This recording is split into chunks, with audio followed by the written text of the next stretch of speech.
Hello, welcome back to YouTube channel. আমি প্রিয়াঙ্কা দাস। নতুন একটা রেসিপি নিয়ে চলে আসলাম। আজকে বানাবো সিলভার মাছের তেল ঝাল। এই সিলভার মাছের তেল ঝাল বানাতে কী কী লাগে এখন দেখুন। একটি পাত্রে আমি কেটে ধুয়ে নিয়েছি সিলভার মাছ। তো তারপরে দিয়ে দিলাম এক ফেলি লেবুর রস মাছটার গায়ে। তারপর এখানে দিয়ে দিব পরিমাণ মতন লবণ,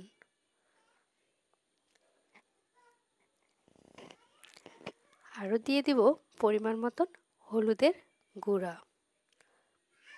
এই মাছের তেল ঝাল খেতে বেশ দারুণ লাগে, যদি হয় পোলাওর সাথে বা গরম সাদা ভাতের সাথে। ভালোভাবে এখন আমি হাতের সাহায্যে মাছগুলোকে মেখে নেব। সবগুলো উপকরণ ভালোভাবে মিক্সড করা হয়ে গেলে রেখে দেব 8-10 মিনিট। 8 থেকে 10 মিনিট মাছটাকে আমি ম্যারিনেট করে রেখে দিব। এই মাছের তেল ঝাল বানাতে কি কি মশলা লাগে আপনাদের দেখাবো এখন। ছোট সাইজের একটি পেঁয়াজ, আমি টমেটো একটি কুচি করে নিয়েছি, ছোট সাইজের টমেটো, আর নিয়ে নিয়েছি কিছু গোটা মশলা, আর একটি বাটিতে নিয়ে নিয়েছি পেঁয়াজ, রসুন আর কাঁচামরিচ। প্যান গরম হয়ে গেলে আমি ম্যারিনেট করা মাছটাকে আমি তেলের উপরে দিয়ে দিব। গরম তেলের উপর মাছটাকে দিয়ে দিব ভালোভাবে ভাজার জন্য। সবগুলো মাছ আমি একসাথে দিয়ে দিলাম। তো মাছটাকে আমি ভাজার জন্য দুপাশে উল্টিয়ে পাল্টিয়ে ভেজে নিব। এক পাশে হয়ে গেলে আর অপর পাশে আমি উল্টিয়ে দিব মাছটাকে অন্য পাশে ভাজার জন্য। ভালোভাবে ভাজা হয়ে গেছে আমার দুই পাশটায়। তো এখন ভাজা হয়ে গেছে, একটি পাত্রে আমি সবগুলো মাছ ভালোভাবে উল্টিয়ে পাল্টিয়ে উঠিয়ে নেব। তারপরে ওই মাছ ভাজার তেলে আমি দিয়ে দিব গোটা কিছু মশলা, তেজপাতা, ছোট এলাচ, গোটা জিরা, দারচিনি। তো দেওয়ার পরে আমি হালকাভাবে একটু নেড়ে চেড়ে নিব, আর কিছু পেঁয়াজ কুচিও দিয়ে দিলাম। একটা মাঝারি সাইজের পেঁয়াজ কুচি দিয়ে দিলাম।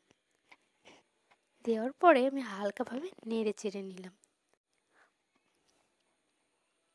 হাতের সাহায্যে নেড়ে চেড়ে পেঁয়াজটাকে ভালোভাবে ভাজতে দিলাম।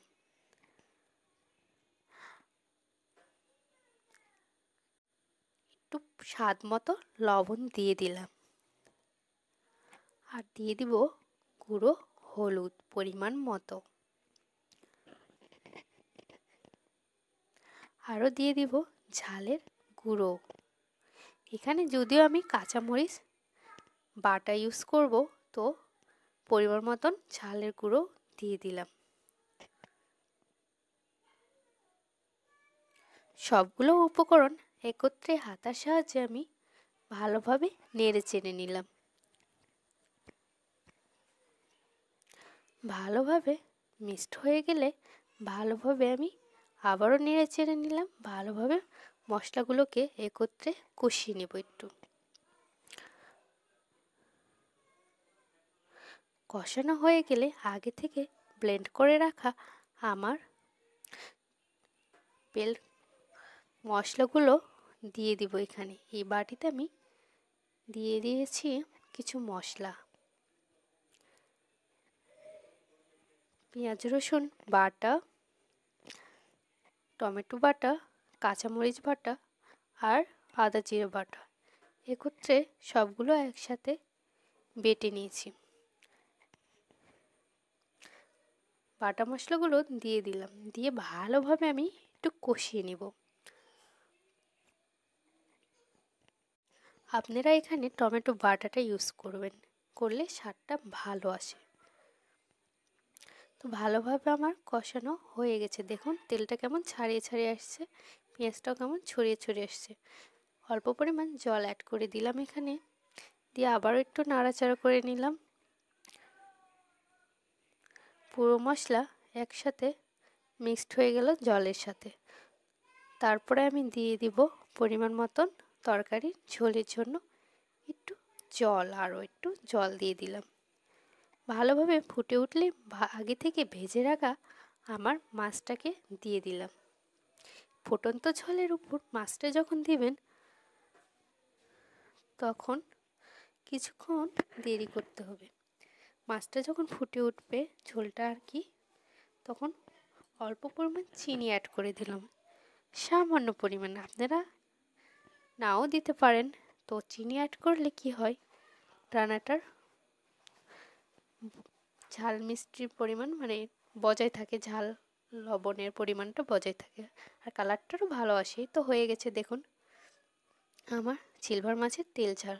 তেল ঝালটা বুঝতেই পারছেন, উপরে তেল, নিচে একদম ঝাল ঝাল গ্রেভিটা, এই জন্য এর নাম সিলভার মাছের তেল ঝাল।